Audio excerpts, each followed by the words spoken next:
বিশ্বনবী এক কালো মহিলাকে দেখে বললেন, কোন কালো নারী তো জান্নাতে যাবে না। মহিলা কান্না শুরু করে দিল, বলল, নবী এটা কোনো কথা হইল নাকি? জান্নাতে যাবো না কেন?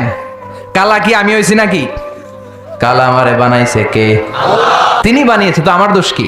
আপনি বলেছেন 4টা কাজ করলে জান্নাতের 8টা দরজা খোলা সব নারীদের জন্য। 1 হলো যে নারীরা নামাজ পড়বে, 2 হলো রোজা রাখবে, 3 হলো স্বামীর কথা শুনবে, 4 হলো পরকিয়া না করে সতীত্বের হেফাজত করবে। 4টা কাজ করলে জান্নাতের 8টা দরজা খুলে দিবে কে?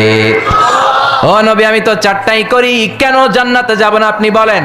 বেজায় কান্না করতে করতে মহিলা অস্থির। বিশ্ব নেই বললেন, থামো, আরে এত কেঁদো না, আমি তো মজা করছি। তুমি যখন জান্নাতে যাবা তখন এরকম কুচকুচে কালো থাকবা না, তোমাকে পূর্ণিমার চাঁদের মতো সুন্দরী বানায় দিবে কে?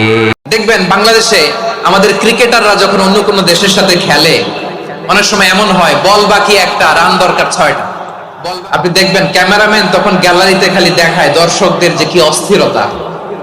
হিপ হপ স্টাইলের মেয়েটা, যে মেয়েটার ওড়না এতক্ষণ ছিল গলায়, এতক্ষণ কইছিল, ওই মেয়েটা দেখবেন ওড়নাটা টেনে মাথায় দিয়ে এরকম মুনাজাত ধরতেছে, আল্লাহ আল্লাহ, একটা সক্কা, আল্লাহ আল্লাহ, আমার লাল সবুজের পতাকারে তুমি অপমানিত কইরো না আল্লাহ, ইন্ডিয়ার সাথে আমাদের খেলা, আল্লাহ আল্লাহ, একটা সক্কা, একটা।